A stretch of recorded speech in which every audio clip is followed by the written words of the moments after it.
Introduce our next keynote speaker. I'm delighted to welcome Dr. Parinita Malhotra from Western Community College, Canada. Dr. Malhotra has more than 23 years of teaching experience at both national and international levels. She has presented numerous papers at various conferences and has also been invited as a keynote speaker on multiple occasions, including this. Currently, she serves as the Vice Chair of the College Research Committee and is an active member of the Canadian Chamber of Commerce. In addition, she has delivered several lectures for government funded programs showcasing her strong commitment to advancing education and research. Dr. Parinita, the time is yours. Yeah. Hi. I'm highly thankful to AIBPM for inviting me as a keynote speaker for today's session. I'm really finding your conference very interesting. Just I was listening to the previous keynote speaker, and that was add-on experience, add-on things into my profile also. Like I could gain so many things from what he spoke about. So it seems like your further speakers and further participants also have good knowledge about the topic, and the research is very interesting that these guys are going to share. I'm really grateful for you guys to invite me to such a wonderful session. Thank you, first of all. Moderator Sandeep, I'm really grateful to you for giving such a nice introduction. Thanks to everybody present out over here. So, without taking much time, I'm going to talk about my basically the topic that the conference hold. I'm just going to talk about some basic concepts about it in context to Canada. As you rightly mentioned that I am part of Canadian Chamber of Commerce also, we are having some discussions in daily basis related to our commercial issues related to the growth of economy of Canada.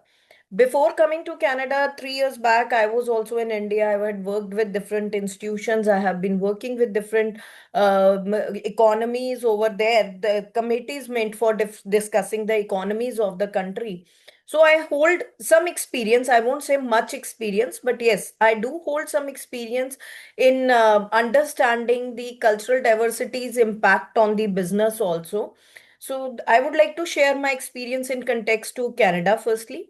Let me share my screen now.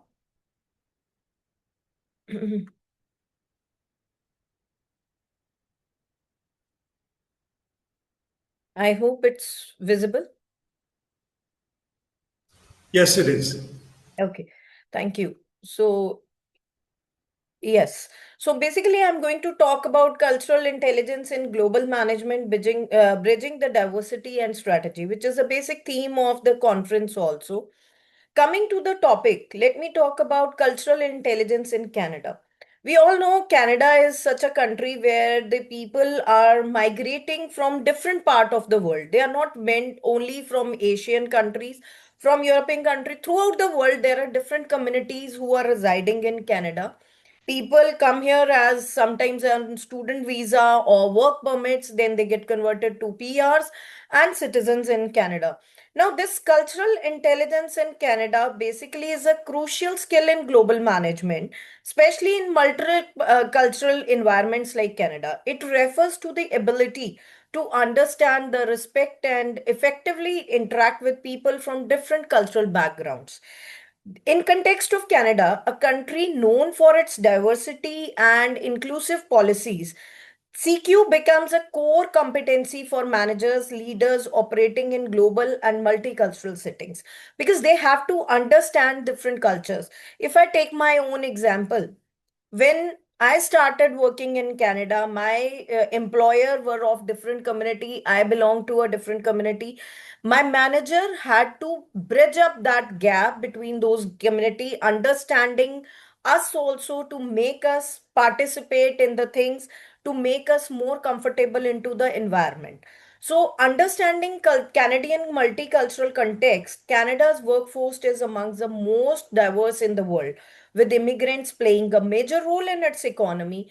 Global managers in Canada often lead team composed of individuals from different ethnicities, languages, and cultural traditions. Culturally intelligent leaders can recognize these differences and leverage them as strengths rather than barriers. The example can be a manager who understands the collectivist value common in Asian cultures versus individual values common in Western cultures can tailor motivation and communication strategies to fit team dynamics. For understanding that, sometimes the managers work according to Maslow's theories also, they work according to Herzberg motivation theories also. The enhancing communication and collaboration. Now, communication is again a different barrier because currently let me not come only to my research or come only to my topic. Currently I'm in Hong Kong. I am here to deliver one session in one of the conference of Hong Kong Polytechnic University Impact 2025. And when I came to Hong Kong from Canada, what I am facing here is communication barrier. People here, common people, even the people sitting at managerial positions, people sitting at higher level, don't understand English comfortably. They are more Chinese people, they communicate in Chinese. It becomes difficult to even make a cab person understand where you want to go. So communication plays an important role and it helps you in collaborations also. Cultural intelligence helps leaders navigate different communication styles, direct versus indirect, formal versus informal, high context versus low context communication. In Canadian organizations, recognizing, adapting these differences reduces the misunderstanding and fosters collaboration. For instance, understanding that silence in meeting might indicate respect or contemplation. It can help to avoid misinterpretation, promoting inclusion and equity. Culturally intelligent management supports diversity, equity, and inclusion initiatives by ensuring that decisions, policies, and leadership practices are inclusive. Managers with high CQ ensures voices from all cultural backgrounds are heard and valued, helping create a psychologically safe workplace. Now, global competitiveness. If we want to compete in throughout the world, culture there also plays an important role. Diversity also plays an important role. Improving the global competitiveness in global business operations, leaders with high cultural intelligence can bridge international gaps, coordinating with partners, clients, and suppliers from different countries effectively.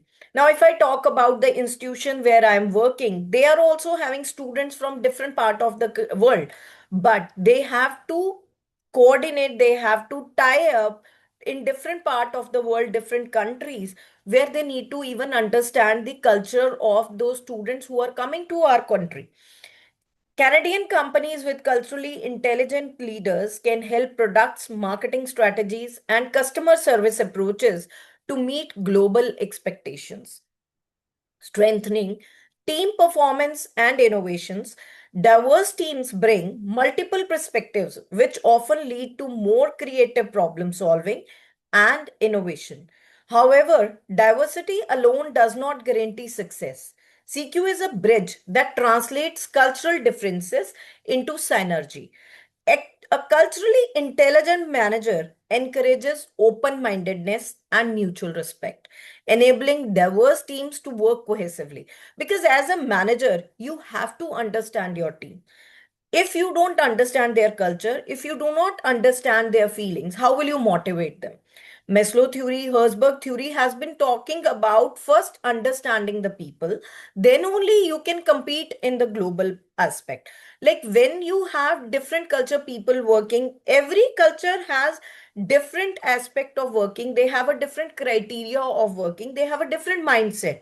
Firstly, as a manager, you have to understand their global competitiveness.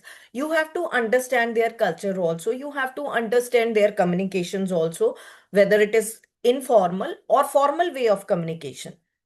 Developing cultural intelligence in Canadian global management to strengthen CQ in global management, organizations can provide cross cultural training, global leadership development programs, where The managers are given a time-to-time training to understand other communities also, to understand other cultures also, encourage cultural awareness activities and employee resource groups. They have to understand the cultural activities, the cultural awareness also, how much aware you guys are. Promote mentoring and exchange programs across different regions or cultural background. Embedded CQ based competencies into leadership evaluations and recruitment. In short, I would like to conclude in Canada's global connected and culturally business environment, cultural intelligence is not a soft skill, it's strategic advantage. By bridging a cultural differences, CQ enables managers to cultivate inclusive teams, foster innovation, and drive organizational success with both Canadian and international context. So, in short, I would like to say that all the companies in Canada, because they have having different multicultural people working out there. Some are very hardworking, some are smart players, some do not understand the culture of Canadian context of working. As a manager first needs to understand them in roots. They have to understand their culture. They have to understand their communication so as to compete in the global market. Currently, Canada, US are again having some problems, and that's also one of the cultural disparity that we have. Tariffs being imposed on Canada. Till now, Canada is such a country where production is very less. They're getting goods, materials, services from other countries. Now, when you have to build your global relationship, the cultural disparity is something which you need to understand. And that's the reason understanding the culture, promoting different cultures. This is one of the contexts. That's why different time to time trainings are given to people sitting at the higher level, especially in the leadership teams. So, this is in short, I would like to talk about today. I know I had been very brief into it, but I didn't know I had to be so much on a stretch for this session. Yeah, I'm open for the questions, if any. Thank you, Dr. Parinita. That was very interesting, and you're right. It builds upon the first session with Dr. Miguel, so it's worked really well together. I have a couple of questions. Actually, one is a personal one, Dr. Parinita. I can absolutely relate to what you said because I spent many years working for Manulife, which is a Canadian company, and one of the interesting dynamics that I'd love to get your opinion on is that for many North American companies like Manulife, obviously their book of business in North America is significantly large, but the Mm-hmm. bulk of their growth now is in Asia. And Mm-hmm. that creates a new power dynamic as well as nuances in how CQ works and the challenges that it creates, particularly when it comes to the difference in governance regulations across markets. So, what are your thoughts on how these companies like Manulife and other Canadian companies are looking at it and adapting to this new environment? I can't say they are very active in adapting this new environment because overall, if I say, yeah, Canada is a bit slow into adapting the systems. And when you talk about the companies like Canula or some other companies also, some Asian companies also, Canada is something where the people are not coming from one continent only. They are from different continent, they are from different regions, part of the world. And being that said that, because managers are also from different part of the world, so they are building up, they are filling up this gap, but it's not that I can say okay, yes, they are very good into it. No, they are taking time. Yeah, because trainings are required, and because of what US has done currently, situations in Canada are not same what they were earlier few years back also. Now, again, I can say that yes, because now immigration has slowed down in Canada, might be things will improve up. This gap will also be fixed up. Yeah. Thank you for that. One more question, and then Sure. we have questions right at the end. But this one is about, is improving CQ more effectively achieved through formal training, or does it develop better through direct experiences such as international rotations, cross cultural mentoring, etc.? And how do you manage the mix? See, it betters in both a way. Sometimes formal trainings are very important because to understand the culture, first they need a formal training. But yes, I can't say that informal ones are not effective. They are quite more effective because when you are talking informally, you try to understand each other in a much better way compared to a very formal platform. Because in a formal platform, those will be again fixed where you will be talking specifically about few concepts, or you can say some common things. But when I say informal means might be when me and you are also sitting separately, we have a different discussion and more in-depth discussion compared to a formal platform. So having said that, same is a thing here. Always formal training are not that effective. Yes, we do need some informal conversations also between the leaders and the employees. Sometimes between the leaders of different community also need to understand each other culture and they have to align with each other. Yeah.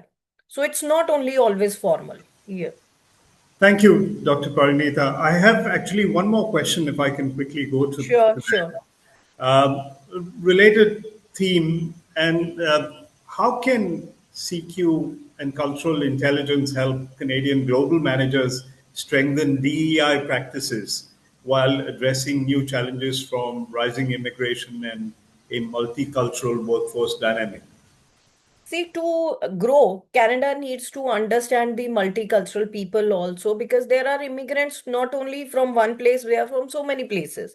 And having said that, some of the culture, they are very hardworking people and they have helped Canada a lot in growing.